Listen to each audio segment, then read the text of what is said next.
You're live, Chair. Good evening and welcome to this Overview and Scrutiny Committee on Thursday the 25th of April. My name is Councillor Simon Morgan and I am the Chairperson of this committee. Members, we are streaming this meeting live as well as recording, and by being present in the meeting you are giving your consent to being recorded. During each item, please put up your hand to indicate if you wish to speak. I will then invite you at the appropriate time. Could I ask members to avoid approaching the top table, as this could create interference with the cameras and live stream. Please note that the YouTube live stream sound recording is dependent on the correct use of the microphones. Therefore, can I ask that when invited to speak, you remember to turn on your microphone and turn it off when finished. Please reference a page or paragraph number when referring to the agenda papers, and keep your contributions as clear and concise as possible. So, item 2, apologies for absence. Do we have any apologies at all, Sean? Good evening, Chair. Yes, we have apologies from Councillor Siddle-Norman and Councillor Whitford. Thank you, Chair. Thank you. Moving on to item 3, minutes of the last meeting.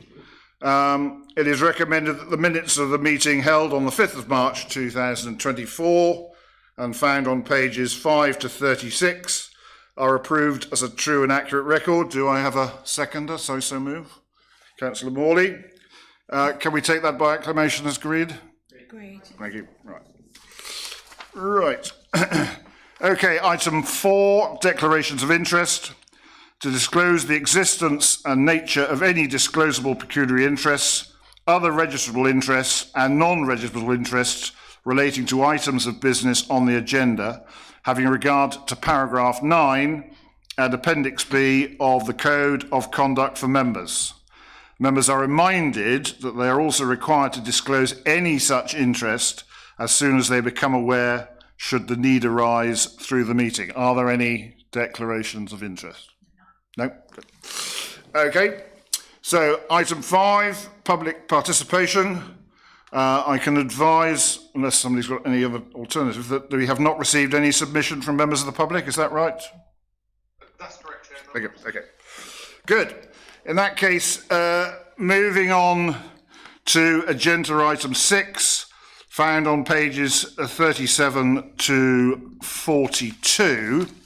And this item brings to the attention of the committee a member scrutiny request submitted by Councillor Fluker. In line with the agreed process, the ONS working group has looked at this both to make an initial assessment and also to gain a fuller understanding of the various issues raised to be able to now report to the committee. As the report indicates, the conclusion of the working group is forward-looking and recommends consideration of the lessons learned report compiled by the project team when it is finalised and able to be shared with members. Unfortunately, that report is not ready for this meeting. So, taking into account the working group's recommendations, it would not be helpful for there to be a fragmenting consideration at this stage.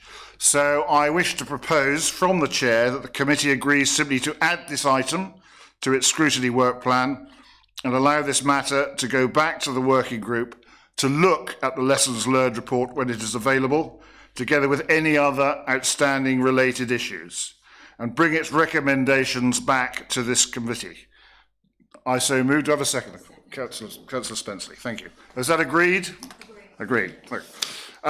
I would also wish to add and advise members that this report has quite properly been presented in open session, and of course transparency of process is an all-important feature of the committee's work. But given the commercially sensitive nature of the content of certain background documentation and information, and the confidential nature of the working group's proceedings, future discussion on any elements of this at the committee may well have to be conducted in private session.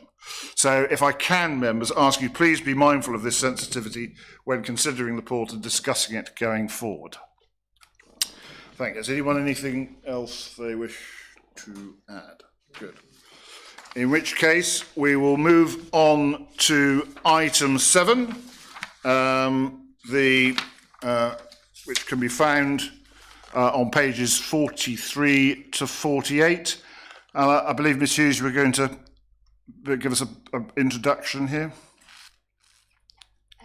So this item, a scrutiny request was raised by Councillor Stevens, and that sought a review of various issues relating to social housing provision and availability, in particular around 3-bed accommodation.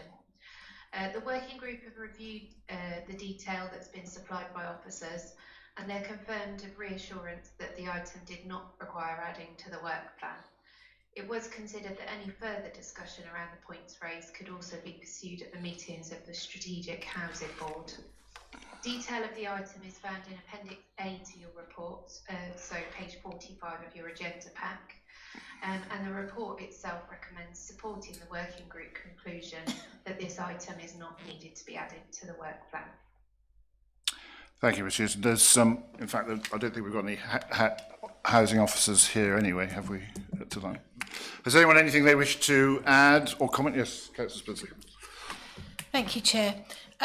So, having looked over this information in the way that we have and having reflected on it as well subsequent to the working group meetings, I think there are items there that raise questions, and I do think they're appropriate for the strategic. I'm not suggesting we take it on as a work plan item, but I do think there are appropriate questions that the Strategic Housing Board would look at. And I don't know if officers can advise what the process would be around. I mean, I'll give you 2 examples. One is around the part where we look at the 3-bed properties and the fact that if we ask for more 3-bed properties, that could have an impact on the number of other bedroomed properties.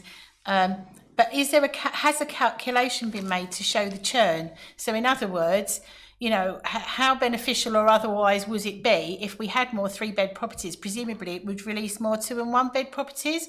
And if there's a calculation around, you know, because we could easily presume that by having less 1 and 2, it's automatically disadvantageous, but it could be that the 3, as they're in such short supply. I'd like to see that calculation. I'd like to see how it was worked out. And the other thing is really that around what the strategy will be going forward to address the issues, because if we think of the item that we've just looked at and the whole affordable housing question, it's about members being sort of involved in that strategy, and obviously that will come through both the Strategic Housing Board, one would imagine, and also through planning policy and the work on the LDP. So it was just really, Cheryl, particularly I wondered if you know, how we would make that a note to the Strategic Housing Board in some way to look at, perhaps to have, you know, to note that we think those would be items or matters that would need consideration. Otherwise, in saying that the Strategic Housing Boards can look at it, especially as that's likely to change considerably in the next, or may do, in the next few weeks, it's how, you know, would it actually be picked up? I would hate us to have looked at this and it just to fall. That's my thought. Anyway, thank you. Could this presumably, Cheryl, that could be added as a agenda item on the next Strategic Housing Board meeting, I presume? So as a committee, you can make a referral to the Strategic Housing Board and right. refer the paper on with that recommendation. Yeah. Right, okay. I would propose that. Yeah. Councillor Morley. Yes, thank you, Chairman. Just following on from that's quite an interesting observation, actually, because that would help with single parent families as well, wouldn't it, and things like that, yeah. Because they must find it a heck of a job to, you know, a 3-bed might be too big for them, and the cost of living and things like that. So I think that's a good idea, sort of free it up for the single parent families. I think split it between 2. Right. Okay. No. Okay, well, in that case, is that a proposal? Yes, I'd like to propose that we do, in fact, refer it to the Strategic. Can we have a seconder? Right, okay. Councillor Blake. Right, in which case, I'm presuming that's all agreed? Agreed, okay. Good. Right. we still have a recommendation in regard to this agenda item that the committee notes the working group's conclusion that the matters raised in this scrutiny request can be pursued elsewhere within the council, and agrees that there is no need to add this item to the scrutiny plan. So I move. Do I have a seconder? Councillor Mills. Okay, in which case that agreed? All agreed? Agreed.